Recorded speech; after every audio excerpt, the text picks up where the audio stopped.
Kisah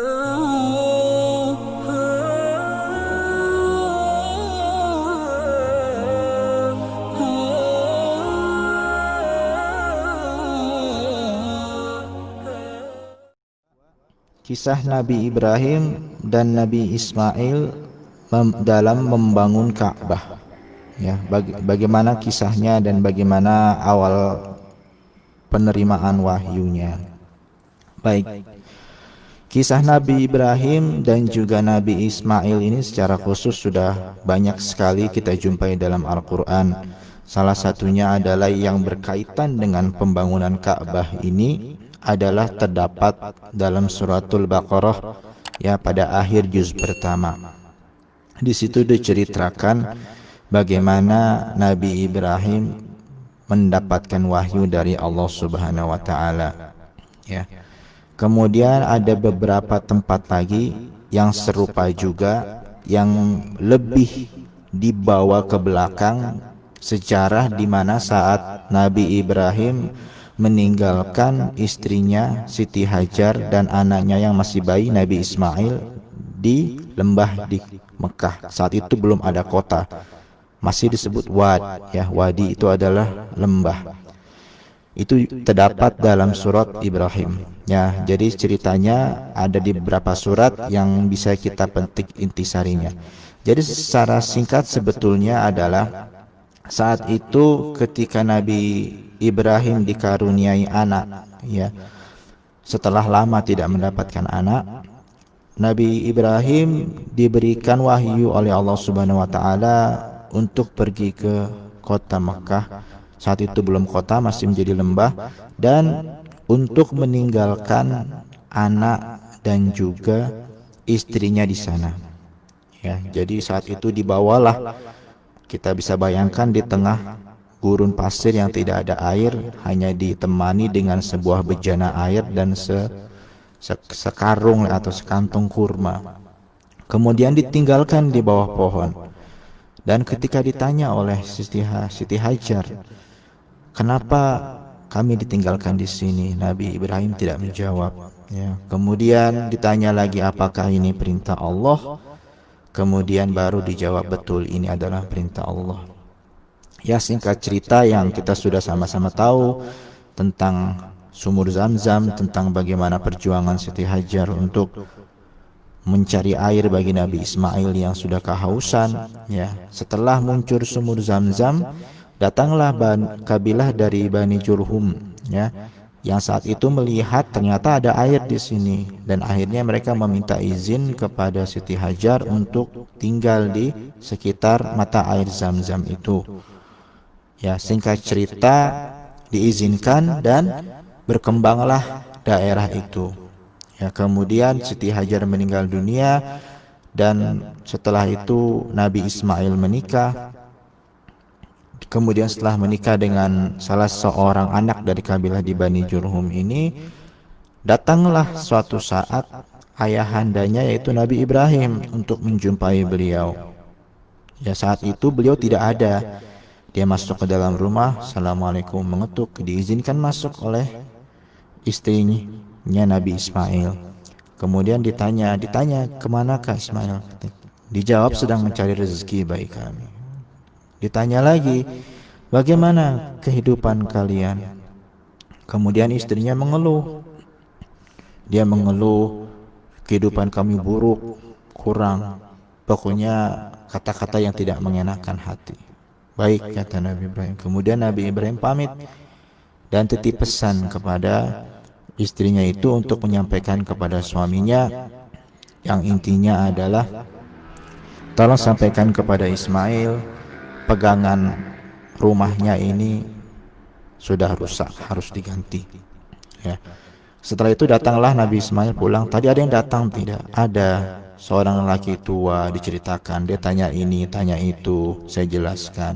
Kemudian Nabi Ismail berkata, adakah yang disampaikan lagi pesannya?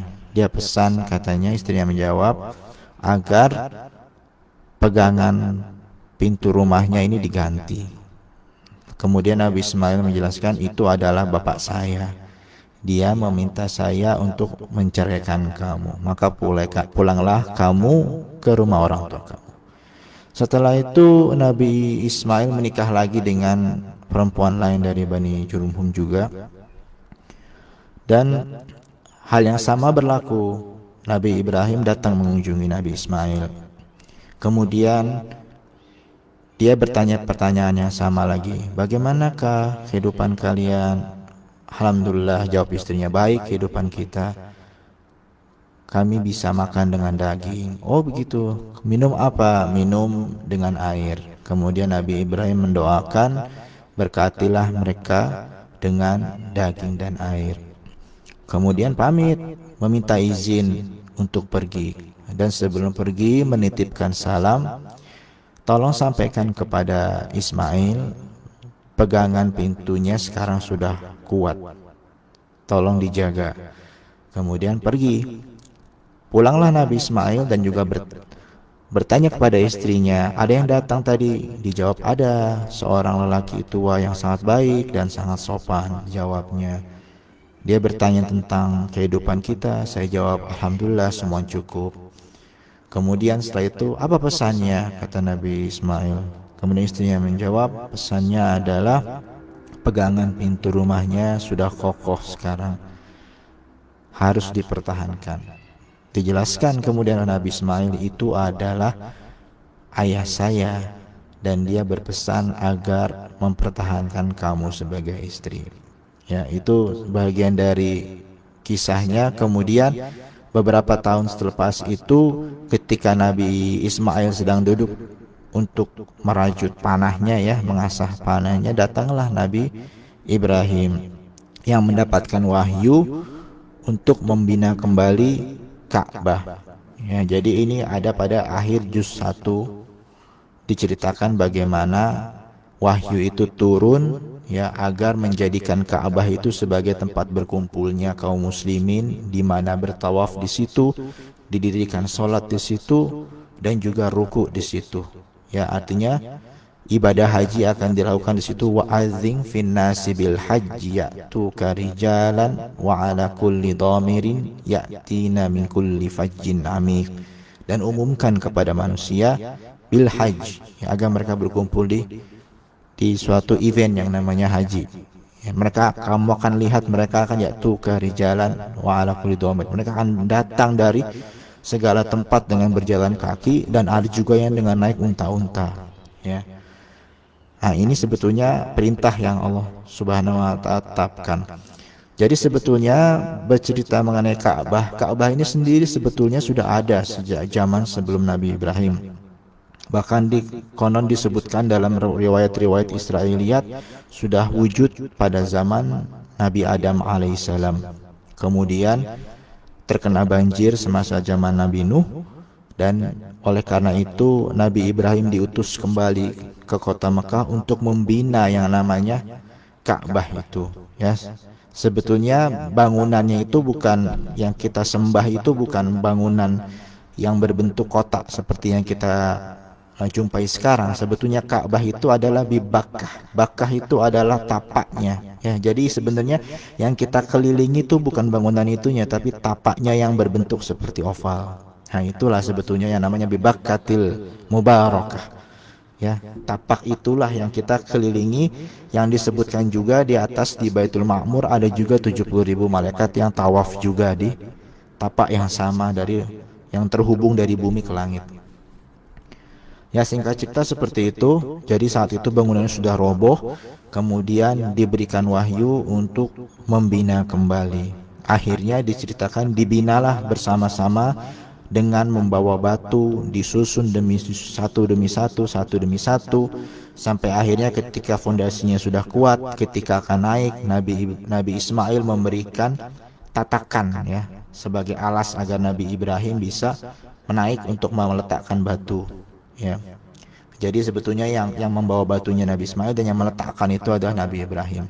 Nah, konon diceritakan bahwa tatakan itu yang diinjak oleh Nabi Ibrahim itu sampai nembus ke bawah gitu. Nah, itulah yang kita kenal sekarang sebagai nama Al-Maqam Al-Ibrahim, yaitu adalah tempat berdirinya Nabi Ibrahim ketika dulu mengangkat batu ke atas.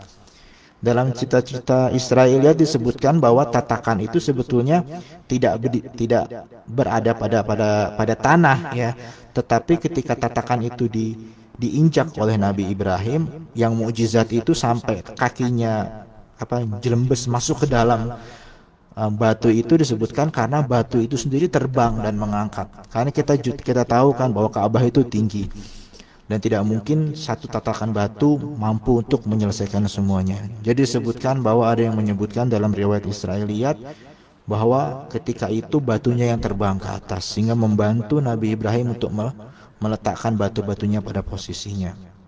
Ya, singkat cerita seperti itu. Dan saat itu mulailah kembali diperkenalkan lagi ibadah haji pada saat itu ya. Jadi mulai lagi saat itu Nabi Ismail di situ yang mengajarkan tauhid ya, agamanya Nabi Ibrahim yang disebut sebagai al-millah al-Ibrahim hanifan ya, agama yang hanif, agama yang baik. Akan tetapi seiring berjalannya waktu, setelah meninggalnya Nabi Ismail, banyak orang-orang penduduk tempatan atau lokal sana yang ingkar dan berlakulah kemusyrikan dalam penyembahan kepada Allah Subhanahu wa taala. Nah, barulah saat itu terakhir Nabi SAW diutus untuk memurnikan kembali ibadah haji sebagaimana ia suci seperti di zaman Nabi Ismail dan Nabi Ibrahim alaihissalam. Ya, itu singkat ceritanya. Ya, semoga bisa menjawab soalannya.